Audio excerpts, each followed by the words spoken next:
واشتغلنا كثير أنت ومن كان معك. شو بتقول للناس؟ الناس في بعضها غير متفائل، في بعضها متفائل، شو بتقول لهم؟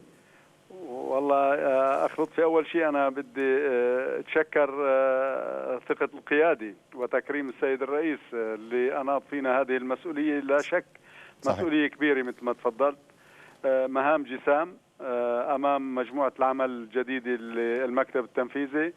بتشكر أنا الحقيقة يعني كنت جدا يعني أمام هذه المسؤولية كنت يعني بحالة صراع مع الذات، ولكن من خلال تهنئة الجماهير الرياضيين والشارع الرياضي والرياضيين على مدى 4-5 ساعات سابقة، الحقيقة وسرور هؤلاء الجماهير أو هذه الجماهير أعطاني ثقة بنفسي بأني مع فريق العمل، مع ثقة القيادي وتكريم السيد الرئيس قائد الوطن لهذه المجموعة، بأن فعلا نعيد البسمة إلى جماهير الرياضيين في سوريا، ونعيد لهذه الرياضة ألقها بالعمل الجماعي والعمل المؤسساتي. وما في شيء مستحيل يا أستاذ لطفي، أنت بتعرف نحن أكيد بالشيء البسيط استطعنا أن نخرج أبطال عالم، مو بس غادة شعاع وسليمان حويلي وزيد أبو حامد وصلاح الدين مصطفى وفراس محاميد، وكل هؤلاء الأبطال هن نخبة وعماد لاعبينا. وأيضا بالألعاب الأخرى، يعني أنا لا أنكر جهد رفاقنا وإخواننا بالاتحادات الثانية، اتحادات ألعاب الملاكمة والمصارعة والألعاب الأخرى اللي كمان بصموا للرياضة السورية على الصعيد العربي وعلى الصعيد القاري. طيب شو ناوي؟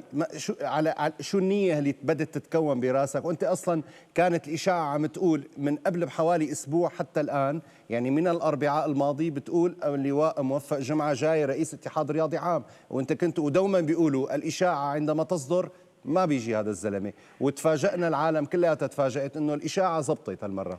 الحقيقة أولا نحن تعلمنا بالمؤسسة العسكرية وبالمؤسسة الرياضية. أنا العسكرية نحن دائما كانت بسلوكنا وبنهجنا منذ أن دخلنا إلى سلك القوات المسلحة بأن لا نتعامل بالإشاعات. نحن رجال مؤسسات، المؤسسة العسكرية هي الحقيقة علمتنا الشيء الكثير. طبعا نحن أبناء هذا الوطن، سواء كنا لابسين اللباس العسكري أم لابسين اللباس المدني، فنحن جنود في هذا الوطن وفي صح. ظل الرعاية الكريمة لقائد الوطن صح. لذلك نحن الحقيقة مثل ما تفضلت، أنا من خلال أسبوع أنا بكل رحلاتي أو بكل مواقع عملي معي دفتري كنت دوم بعض النقاط وبعض الأفكار، عل وعسى هذه الإشاعة قد تصدق. وفعلا نحن أنا كنت حاطط احتمال معين وحصل هذا الاحتمال وكرمت من قبل قيادة هذا الوطن وعلى رأسهم السيد الرئيس وقيادتنا السياسية المشكورة على منحنا هذه الثقة أنا وزملائي في المكتب التنفيذي. حلو. طبعا لا شك أنا أمامي وأمام رفاقي مهام جسام. أولا يجب أن نبدأ بإصلاح الأنظمة الموجودة في منظمة الاتحاد الرياضي العام. حلو. يجب أن نصرف اهتمامنا إلى لاعبين المنتخبات الوطنية. هذه المنتخبات التي تمثل الوطن خير تمثيل. لاعب المنتخب الوطني سواء كان في الألعاب الفردية أو سواء كان في ألعاب جماعية أو في ألعاب القوة. هؤلاء اللاعبين اللي هن يرفعوا علم الوطن ويعزفوا نشيد هذا الوطن، هذول محور اهتمامنا. سنعمل على إصلاح مؤسساتنا ونعزز عمل المؤسسات. سنقوم بإعطاء حرية للاتحادات اللي عم ينادوا فيها، ولكن هذه الحرية وهذه الاستقلالية ستكون مراقبة من قبل المكتب التنفيذي ومحاسبة أيضا هذه القيادة لهذه المؤسسات. سنقوم أيضا بدعم الأندية والتوجه إلى الأندية وإلى المناطق الريفية لندعمها وننشر الرياضة فيها. أمامنا إن شاء الله خطة عمل واسعة، سنعمل على الحفاظ على المنشآت وتطويرها وجعلها بقائها يعني لوحة أمام الرياضيين وأمام مستثمرينها من المواطنين. الحقيقة يعني عدة نقاط هيك وأفكار تدور في ذهني أنا. طيب. إن شاء الله مع رفاقي وزملائي في المكتب التنفيذي الجديد سنترجمها إلى خطط عمل وإلى منهاج عمل. بس سؤال، إمتى راح يصير أول اجتماع لكم كمجموعة؟ إن شاء الله خلال بعد عطلة الأسبوع القادم إن شاء الله. يوم الأحد إن شاء الله سيكون الاجتماع القادم بإذن الله. نعم. وسنتعرف على بعض، طبعا نحن نعرف بعضنا البعض. صحيح. وأيضا نحن بذهننا أيضا الاحتراف، سنقوم بإعادة دراسة لهذا النظام، نظام الاحتراف اللي وجهت له قيادتنا واللي تبنته للارتقاء بمستوى الرياضة. سنعكس هذا النظام على مستوى رياضتنا ككل، وليس على رياضة كرة القدم وكرة السلة. نحن اليوم طيب. سعيدين بهذا. أنا بس بدي أطلب منك طلب، ما تنسى اللاعبين المعتزلين، المرضى والمصابين والمهملين المنسيين اللي كنت تهتم فيهم، حتى اللي أنت عملتوا جمعة قبل حوالي 10 أيام وكنت مهتم فيهم. هلا بقى نكمل بهذا الشغل لكل هالناس اللي أكيد أخي لطفي، نحن أكيد نحن ناس نتحسس آلام إخواننا واللاعبين اللي بيوم الأيام بصموا لرياضة الوطن وسجلوا بتاريخ هذه الرياضة. صحيح. بصمات مشهود لهم، هذول راح يكونوا أمام أعيننا وفي دائرة اهتمامنا، ونحن هذا اهتمامنا هو جزء من اهتمام قيادتنا وقائدنا بأبناء هذا الوطن وبالرياضيين الذين تعرضوا لحالات طيب. مرضية. إن شاء الله نتمنى لهم كل الشفاء. بشكرك جدا. وأنا إن شاء الله سأقطع عهد على نفسي أمام الوطن وأمام كل المواطنين وعلى قناة الدنيا. سنكون دائما نحن في ظل توجيهات قيادتنا، وسنعمل فريق عمل مؤسساتي. المصلحة العامة هي همنا وهي هدفنا، وهي واللاعبين المنتخبات الوطنية هم همنا الشاغل سيكون، واتحاداتنا وفروعنا وكل مفاصل عملنا في المنظمة إن شاء الله ستكون تجمع على قلب واحد وعقل واحد في ظل القيادة الحكيمة السيد الرئيس بشار الأسد. بشكرك سيادة اللواء موفق جمعة، رئيس الاتحاد الرياضي العام. بعد تسلمك الآن تسلمت منصبك كرئيس اتحاد رياضي عام، منصب ليس بالسهل وأنا بعرف هذا الشيء وكل الناس تعرف هذا الشيء، بس يعني هي عبارة عن فعلا مكان صعب جدا جدا جدا. خلينا هلا خلينا نرجع لمنتخب سوريا. شفت أنت المباراة، شو بتقول عنها كابتن؟ كان ضروري نحكي مع اللواء موفق، بس لا لأنه إنسان هو والمجموعة تسلموا العمل يعني. فارضة هلا بنرجع لجو الله يكون في عونه. الله يكون في عونه. بعرف طبعا بالنسبة لمباراتنا مع المنتخب اللبناني الشقيق كانت أكيد بالمعطيات الموجودة المفروض تكون سهلة، وهذا كان على أرض الواقع. إذا بنسمع تصريح الكوتش إمير رستم كان عم بيقول إنه الفوز كان متوقع، النتيجة ما كان متوقعة. يعني إذا ردنا ننظر لنتيجة مباراتنا في لبنان وقت كان المنتخب اللبناني لا زال في طور المنافسة وكان عنده بعض الأمل، كانت نتيجة 2-0 في لبنان. من الطبيعي أنه تكون في سوريا اليوم في أرضنا فريقنا عنده دافع وهدف أنه يحصل على المركز الأول، فريق لبناني بدون أي هدف ولا دافع. أمر عادي أنه تنتهي النتيجة في ظل كمان الفرق بالإمكانيات، وجود جمهور الكبير لدعم الفريق، أنه تنتهي بالنتيجة. هذا الفريق ممكن نفسه اللي كان بلبنان اختلف، هذا كان تشكيلة مختلفة يعني في أكيد إن الفرق الزمني بيختلف، كان يمكن 4 أو 6 شهور بين المباراة الأولى والثانية. نعم. تختلف المعطيات أكيد تماما. لنتابع الآن أجواء وردود الفعل بعد الصدارة السورية الأسيوية وقد قام بتنفيذها عبيدة بطل. First I was afraid, I was petrified, kept thinking I could never live without you by my side. And I spent so many nights thinking how you did me wrong, and I grew strong, and I learned how to get along. And so you're back from outer space, I just looked in to find you here without. أول شيء بدك تحكي لي من وين جايين؟ من حلب والله. حلب. وعامل حلم كرماوي؟ بسجل كرامي أنا، من كان عمري 5 سنين بسجل كرامي. وبحلب مين بشجع؟ حرية. إيه. شو توقعاتك اليوم مباراة منتخب سوريا ولبنان؟ والله برأيي 2-0 لازم تكون، يعني نفس النتيجة اللي كانت بلبنان. لسوريا؟ لسوريا طبعا. وأنت؟ أنا بحيي بكل منتخب سوريا، بتمنى لهم الفوز.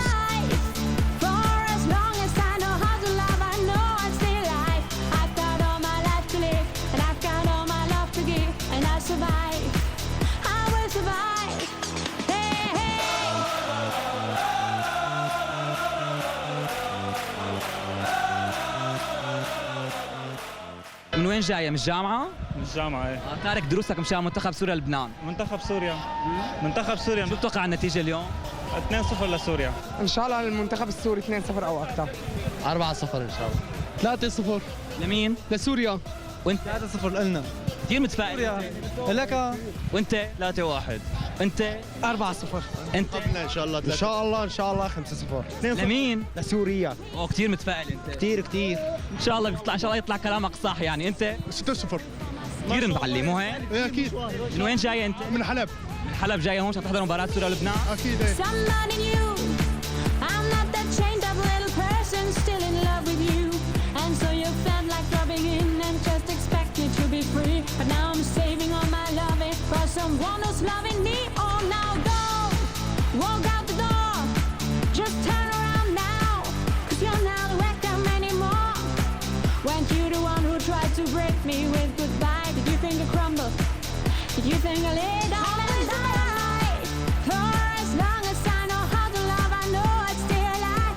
I've got all my life to live, and I've got all my love to give, and I'll survive.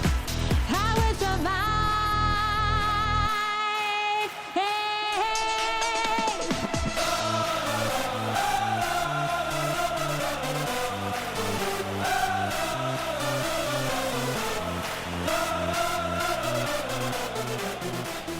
حاسبين حساب انه يعني هالفوز الكبير، بس لعبتوا المنتخب اللبناني كثير صعب ولا لا؟ خطته مفتوحه يعني؟ طبعا اول شيء بسم الله الرحمن الرحيم، الحمد لله رب العالمين. يعني انا برايي المنتخب اللبناني ما منتخب سهل، يعني نحن بس امرات فريق يكون هو الافضل هو الاحسن. يعني الروح والنفس الموجوده على المنتخب السوري غير ما تكون موجوده على منتخب لبنان. نحن عم نلعب لصداره مجموعه، هن عم يلعبوا انه في عندهم فريق بدهم يحسنوه. في رجا شو بتوعدوا هالجمهور الحلو اجى اليوم عبى المدرجات كلياتها بنهائيات اسيا، كنت تعملوا شيء ولا لا؟ طبعا اول شيء بنشكرهم نحن وشكرا لهم كثير، لانه كره القدم بدون جمهور ما لها طعمه يعني. لكن الشيء الاهم والشيء اللي لازم ينحكى، يعني نحن بنتمنى انه الله يطولنا بعمره ويخلي لنا اياه سياده الرئيس يحط ايده الكريمه بهذا المنتخب، لانه هذا المنتخب مستقبل سوريا، والبلد اللي فيها رئيس مثل رئيسنا لازم بلد يكون برياضه منعز. عبود احنا كنا بدنا ندخل نشارككم الفرحه جوا ما خلونا، بدي اعرف شو صار جوا، شو عملتوا بعد ما خلصت المباراه؟ والله طبعا يعني فرحنا قصتوا شيء؟ فرحة الانتصار طبعا. فرحة رقصتوا؟ طبعا نحن كرمال عيون سوريا مو بنرقص بندبك. ضحكتك حلوه شو؟ الحمد لله فرحة الجول والله الحمد لله. الحمد لله أول لمسة كانت إلي بالمباراة سجلت هدف، وبصراحة اليوم الأداء كثير منيح كان من الفريق كله. الحمد لله يعني إنه جمعنا الأداء والنتيجة الحمد لله رب. أنا شايفكم لاعب ترقصوا ماني حاسك في بهجة الفرح، شو القصة؟ والله لا بالعكس والله كثير فرحانين بهالجمهور اليوم الحلو وتواجد كل العالم معنا، هذا أعطانا دافع إنه اليوم قدم مستوى حلو. الحمد لله الله وفقنا وشفت يعني الفريق أدى وضيع أكثر من 5-6 جوال وسجل 4 جوال. الحلبية مشهورين بالزلغيط، زلغوطة هلا على فوز المنتخب، كيف تطلع مع عبد الرزاق؟ بدك زلغوط أمي، زلغوط أمي مو زلغوطي. طيب هاي أبو عبية جبنا، شوف زلغوطة أبو عبية أنت ويانا شوف يلا. زلغوطة بالحلبي على فوز المنتخب. الله يسوار دور دوس وجاي ليليش ليليش.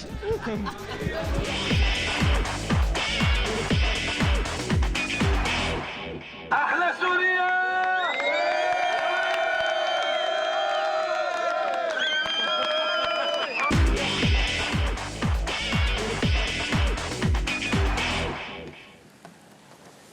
عجبتك زلغوطة زلغوطة الحلبية. شو كابتن حسين؟ المباراة يعني كانت 4 أهداف، نهاية تصفيات. منتخب سوريا هو الوحيد الذي لم يخسر على أرضه أو لم يخسر بكل التصفيات، يعني كل الفرق تعرضت لخسارة المنتخب السوري. هذا شيء كتير طيب من المنتخب، ومثل ما حكينا اليوم كان في إحساس كتير كبير من كل أفراد الفريق بالمسؤولية، كان الروح موجودة بالملعب، حاولوا ينهوا التصفيات بشكل كتير مميز ويدافعوا عن أنفسهم كلاعبين، عن جهازهم الفني، عن كل شيء في سوريا بيمثل كرة القدم، وهذا شيء كتير كويس. معنا على الهاتف الآن لاعب منتخب سوريا جهاد الحسين، لاعب منتخب سوريا. السلام عليكم جهاد. وعليكم السلام ورحمة الله وبركاته. كيفك يا وطي صوت التلفزيون؟ الله يخليك يا رب، والله الحمد لله رب العالمين. كيفك يا أول شيء خبرني، يعني الأول 10 دقائق كانت هي الحاسمة في المباراة، يعني من 10 دقائق هل كانت التعليمات أنه أول 10 دقائق هي لازم تحسموا فيها المباراة؟ هل كانت التعليمات أنه أول 10 دقائق هي لازم تحسموا فيها المباراة؟ جهاد عم تسمعني؟ ايه سمعتك. بدي بس توطي صوت التلفزيون وتسمع من التليفون. عم اسمع من التليفون خلص ما أنا سألت سؤال، هل العشر دقائق الأولانية كانت التعليمات أنهوا المباراة بالعشر دقائق الأولى؟ طبعا نحن كان الاستفاده من عامل الجمهور والتحفيز اللي عمله الجمهور قبل المباراه، انه لازم ننزل اول المباراه نضغط على المنتخب اللبناني مشان نعمل لهم حاله ارتباك، والحمد لله رب العالمين قدرنا نتوفق بالاول 10 دقائق وسجلنا هدفين. تماما. أنت برأيك المنتخب الآن يستحق هذا التصدر، يستحق كل هالنتيجة، أم أنت تقول كما يقول البعض وأقول البعض، لأنه دوما في آراء وأنا بحترم كل الآراء، كما يقول البعض أنه مجموعتنا ضعيفة، شو بتقول أمام هذا الكلام؟ والله استاذ لطفي اكيد نحن نستحق انه التاهل لانه ما خسرنا ولا مباراه. مجموعتنا ضعيفه، مجموعتنا ما ضعيفه، هذا يعني الحكي يعني مردود، يعني ما في اي مشكله، يعني المهم تاهلنا على النهائيات ومن دون اي خساره. هذا الشيء ما تحقق من 16 سنه اكيد. هو ما بدنا نقول هو انجاز، ولكن يعتبر انجاز باعتبار انه سوريا من 16 سنه ما تاهلت، وان شاء الله بنكمل المسيره وبنقدر نعمل شيء. ولكن انا بقول استاذ لطفي اذا ظل الوضع على ما هو عليه ما راح نوعد الجمهور بشيء الا اذا صار في دعم كبير لهذا المنتخب، تدخل شعبي ومستوى قيادي لهذا المنتخب، معسكرات خارجيه، معسكرات مع فرق اوروبيه، ما بدي اقول لك اوروبا الغربيه، ممكن اوروبا الشرقيه، مع منتخبات افريقيه الى سمعتها، حتى مع منتخبات اليابان وكوريا. لازم يكون في اعداد جيد لهذا المنتخب لحتى يقدر يحقق شيء لهذا الجمهور الكبير. يعني انت بتقول اذا يستمر هذا المنتخب بهيك وضع بحسب وضعه الحالي بالتصفيات لن يكون له شأن كبير في النهائيات. اكيد التحضير الجيد يعني بيعطيك جاهزيه كبيره وبصير اعتماد كبير يعني. اما اذا انت ما تحضرت على مستوى عالي ممكن تعتمد على الحظ وتكون طفره انه تحقق اي نتيجه ايجابيه، لانه باقي المنتخبات كلها عم تستعد بشكل كثير كبير وعم تعمل معسكرات وفي دعم من جميع الجهات لهي المنتخبات. يعني منتخب اليابان مخطط لل 2060 انه ياخذ كاس العالم، نحن ما مخططين لبعد 6 سنين شو بده يصير معنا. فاكيد راح يكون في اختلاف بالطموحات بين كل الفرق.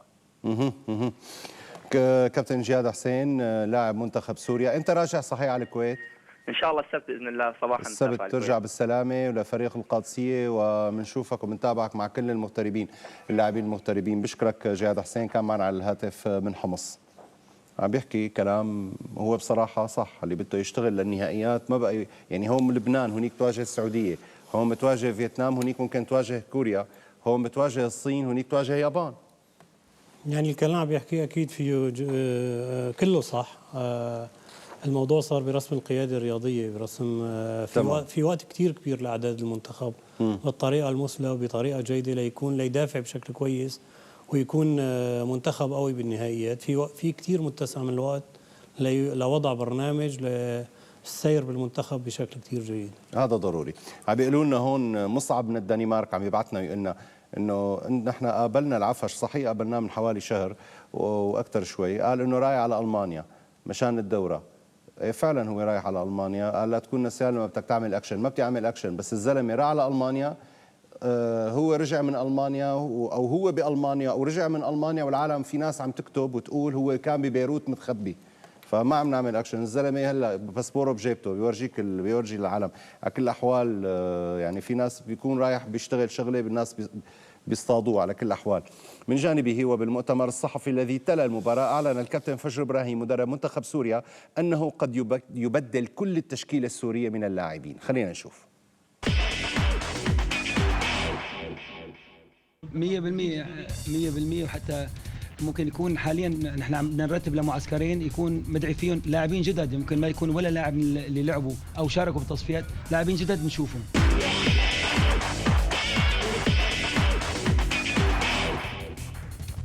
شو رأيك؟ حكي عم بيقول ممكن يروح المنتخب على النهائيات قد تكون التشكيلة كلها مختلفة. أنت مدرب، هلا أنا بالنسبة لي أمور فنية بتركها لمدربين. هلا هذا الكلام والتصريح أكيد فيه جوانب إيجابية كثير للاعبين، هلا في بعض الجوانب السلبية. نحن خلينا دائما وقت نتحدث عن أي شيء نشوف الجانب الإيجابي فيه. الجانب الإيجابي رسالة، أنا هاي وجهة نظري الشخصية، رسالة بيوجهها لكافة اللاعبين انه يكونوا في اعلى حالاتهم الفنيه والبدنيه خلال هالموسم حتى يختار الافضل منهم للنهائيات الاسيويه. هاي الرساله انا بشوف الجانب الايجابي فيها هذا، وخلينا نحن دائما نفكر بالجانب الايجابي في اي تصريح ونترك الجانب السلبي. ليش في جانب سلبي؟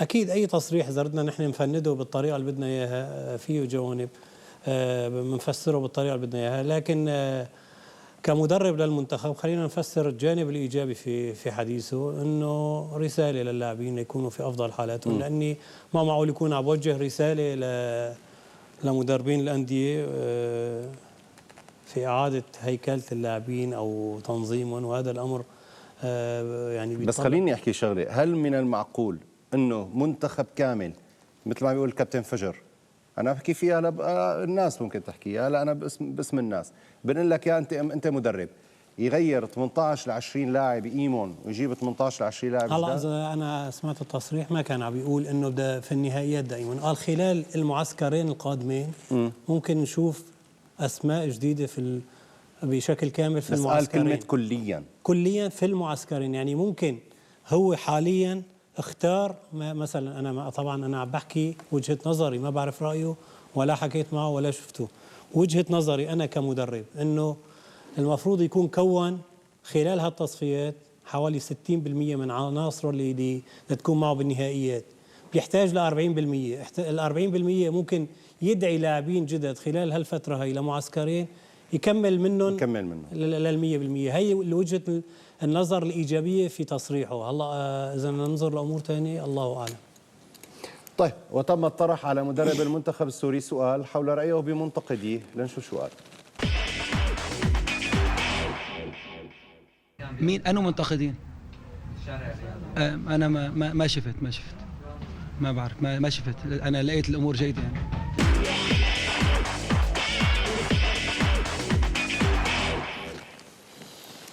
نوع من انواع عم بيعبر عن رايه، في له منتقدين وهو بيعرفهم اكيد، يعني هن موجودين وبيعرفوا والعالم تعرف، في كل واحد يعني ما في انسان ما حدا بينتقده، هلا انا بينتقدوني بينتقدوك، في ناس بتحبك، في ناس كل شخص عم يعمل في الرياضه في سوريا او في اي مجال، مو بالرياضه، في اي مجال باي مكان، عرضه للنقد، وهذا الموضوع يعني قديم الازل، مو بس في الرياضه ولا في اي شيء. يعني النبي محمد عليه الصلاه والسلام كان له منتقدين، يعني ما بالك في مدرب.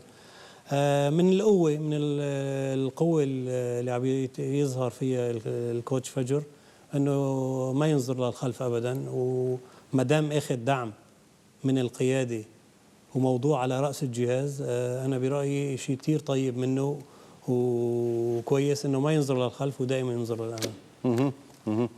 طيب، في ذات التصفيات الآسيوية كان اليوم يوم الحسم، ففرحت الكويت كثيرا وكذلك الأردن بتأهلهما، وصار للعرب بالنهائيات 8 منتخبات، هي قطر الدولة المنظمة، العراق البطل، السعودية، البحرين، الإمارات، الكويت والأردن وسوريا التي لم تخسر بالتصفيات. تقرير لعمار الدمني. في مجموعة ظلت ملامح المتأهلين عنها مجهولة حتى المرحلة الأخيرة، جاء تأهل الكانغرو الأسترالي بفوزه على إندونيسيا بهدف وحيد ليجعل من مباراة المنتخب العماني وشقيقه الكويتي مباراة الفرصة الأخيرة لفريقين كنا نمني النفس برؤيتهما معا في النهائيات الآسيوية. شوط المباراة الأول كان أحمر اللون، كما كان أيضا شوطا للركلات الحرة بامتياز، فركلة حرة لعمان وأخرى للكويت، وثالثة انتهى الأمر بكرتها في المدرجات. فرصة حسم المباراة راءت للكويتيين بعد خطأ دفاعي عماني لم يحسن يوسف الناصر استغلاله، لتعود الكرات الحرة مجددا وتختتم شوط المباراة الأول. الشوط الثاني كان كسابقه، فلم تغير الركلات الحرة عنه، فركلة عمانية خارج الملعب وثانية في أحضان الحارس الكويتي نواف الخالدي. فرص عمانية تضيع وتضيع وتضيع، والنهاية فرحة كويتية عارمة. الأفراح أيضا كانت حاضرة في عمان، حيث تمكن المنتخب الأردني من الفوز على سنغافورة بهدفين لهدف سجلهما عدي الصيفي وأنس بني ياسين، ليصبح بذلك أحد المنتخبات العربية التي ستلعب في الريال الآسيوي 8 منتخبات. كل التوفيق للممثلين في العرس الآسيوي، وفر لمن لم يتأهل.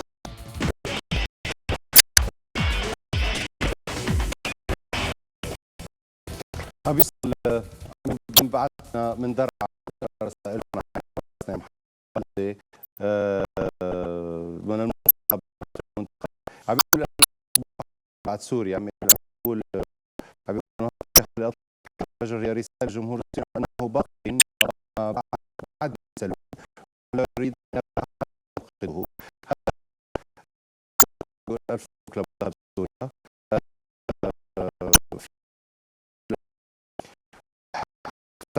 في أيام خلونا مبسوطين بس اليوم، بس اليوم مبسوطين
طيب هلا انت هذا كان الملعب، هذا بيروت الملعب اللي كنت فيه؟ حلو ملعب بيروت.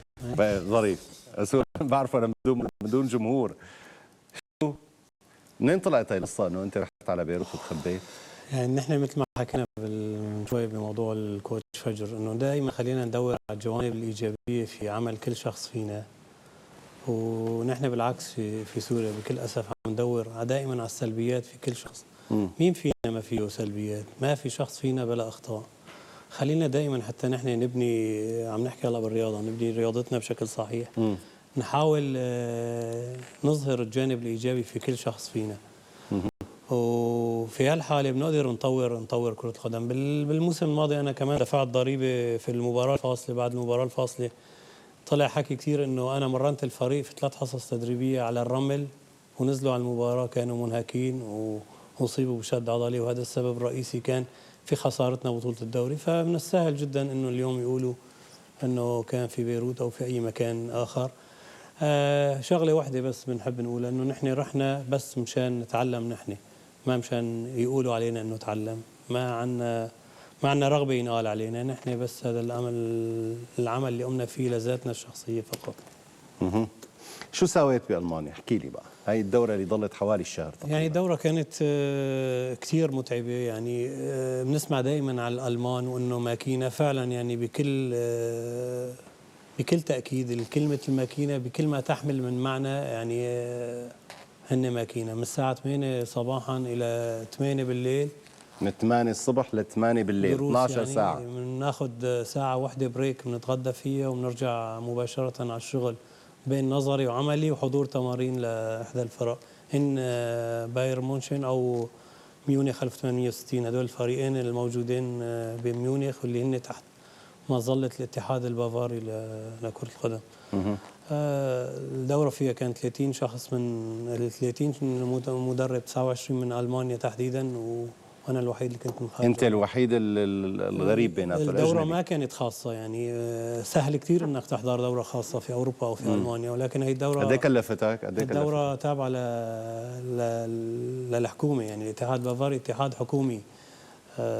في تكلفه اكيد، ولكن ما هي الغايه الرئيسيه من حديثنا التكلفه. او المهم قيمه الدوره الفنيه والمعنويه كانت جيده جدا. انت ما بتعرف الماني؟ لا ابدا. كيف كنت تفهم على الالمان يحكوا المان؟ دول ما بيعرفوا لا انجليزي ولا فرنسي، بس بيحكوا الحقيقه الماني. كان في اخذنا اذن قبل بيومين، نحن قبل بيوم من الدوره، انه يكون معي مترجم خاص، يعني احد الاصدقاء، يعني الله يعطيهم العافيه، كان ما قصروا الشباب هنيك. كان ملازمني طول فتره الدوره وقال لي انا بتخرج مدرب في هالحاله. يعني كان طول فتره يعني قاعد معي عم يترجم لي. في العملي كان المدربين عم يساعدوني بالدروس العمليه، يعني ممنوع ينزل على الملعب طبعا، وكانوا عم يساعدوني باللغه الانجليزيه، وكان الامر سهل علينا. اول شيء العملي مرئي، ثاني شيء بالانجليزي ممكن نفسر الامور ونشتغل عليها. طيب انت بتعتقد انه هي الدوره اعطتك قديش من نسبه من عملك التدريبي؟ يعني زودتك 20 30%؟ رجعت شو حاسس؟ هلا الدورة جيدة بكل المقاييس، بتحتاج لتطبيق، بتحتاج لتجربة على أرض الواقع. بس بتأكد لك نظرية كان الألمان دائما يقولوها، أنه تعلم حتى تتعلم. يعني هذا المثل شائع في ألمانيا، أنه الإنسان دائما لازم يتعلم. أيوة. على كل الأحوال عم بيبعتوا أسئلة كتير. عم بيقولوا، يعني البعض عم بيقول والله المدرب حسين احسن من 100 تيتا هذا وحداوي. لازم، عم بيقولوا انه لازم تنعطى القياده الرياضيه الجديده في سوريا اللي استلمت فرصه لتعمل. انا مع هذا الكلام، لانه بالنهايه هم حاسين بالضغط الشارع، بضغط الناس. مو هيك محمد؟ راي اخر قوله، ما امسك عليك. لا اكيد، لا اي جهاز او اي قياده بتيجي لتشتغل مفروض ما دام القياده وضعت ثقتها فيها، كلياتنا لازم نساعدها ونعطيها الوقت لتقدم افكارها. ما هو من اول شهر او شهرين او اول زله او اول خطوه ما بنشوفها في صالحنا نقول القياده خطا والقياده ما جيده ويجب تغييرها. هلا عم بيقولوا كمان مشان الكابتن فجر انه يرجع يطلع على سنحريب لؤيشنكو، وانا مع هذا الكلام. انا مع انه بما انه عم نحكي بتجريب اي لاعب جديد خلال حتى النهائيات، اي شيء مفيد للمنتخب انا معه تماما 100%. ما بنعرف. وهلا الحكيم بعتذر منك، هلا والله اليوم مضغوطين كثير. انا اليوم في عنا خبر، كان خبر اليوم سمعناه. مين اليوم هلا عم نحاول نعمل اتصالنا، بس كان عندنا خبر اليوم تفاجئنا فيه وقبل شوي، انه اقاله الكابتن عماد خانكان مدرب فريق الطليعه، تمت اقالته من تدريب فريق الطليعه. عم نحاول هلا نتصل بالاستاذ عمر الصغير، انا حكيت معه قبل ما نكون على الهواء، هو خبرني انه في عنده مؤتمر صحفي الساعه 9:30، يعني صار له ساعه المؤتمر الصحفي في مقر نادي الطليعه بحماه، ليتحدث عن سبب اقاله الكابتن عماد خانكان من منصبه.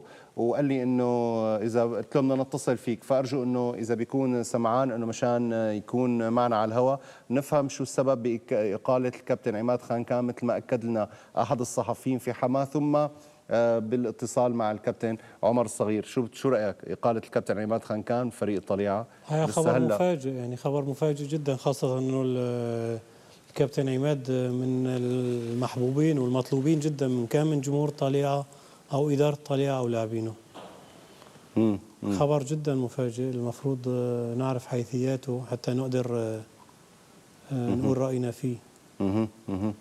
يعني انت بتتوقع هلا شو ممكن يصير؟ بس نحاول اتصال مع الاستاذ عمر الصغير، كثير ضروري عم نحاول. و يعني عم بيقولوا انه مثلا بنتامل خير من المنتخب. في اسئله مثلا عم تبعت،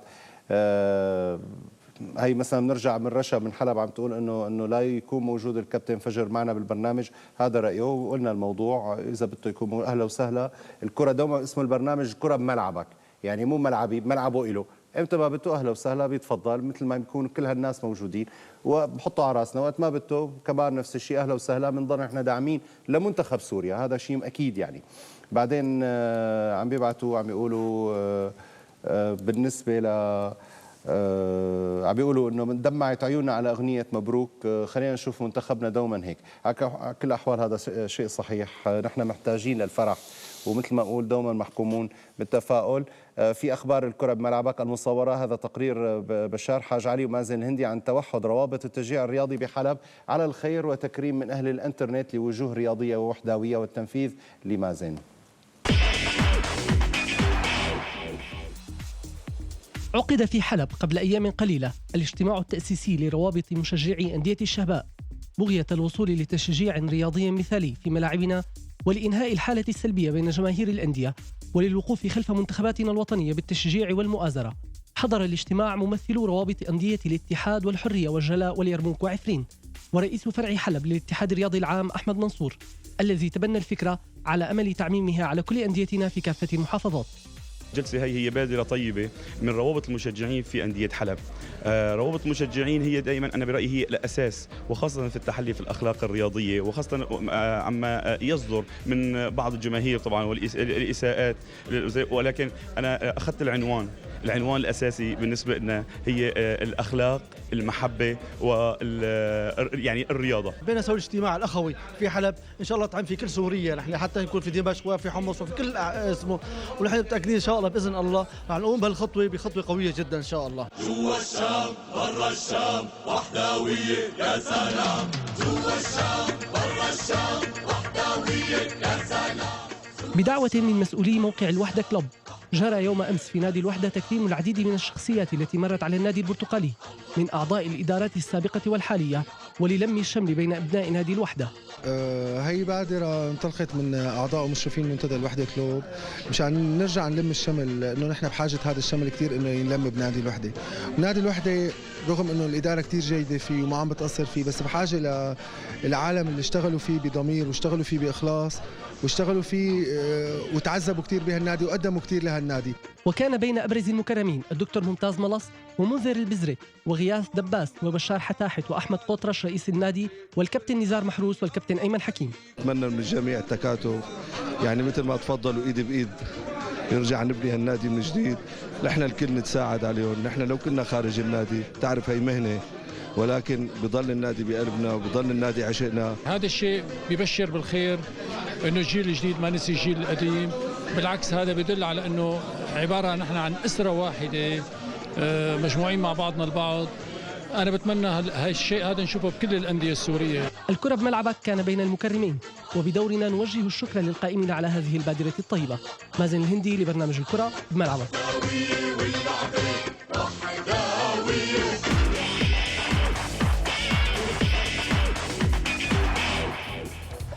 على كل الأحوال شفت بروابط المشجعين بحلب عم بيتحدوا في شيء حركة، يعني خاصة سمعنا بعض الشغلات اللي مو ظابطة، يعني مثل الاعتداء على أحد الزملاء الصحفيين من نادي الحرية. كان يعني أنا مع هالشغلات هي المنيحة هي. يعني روابط المشجعين موحدين دائما بنشوف في كل البطولات الآسيوية بسوريا اللي تقام بسوريا ومشارك فيها أندية سورية، بنلاقي روابط كل الأندية واقفة مع النادي اللي عم يلعب.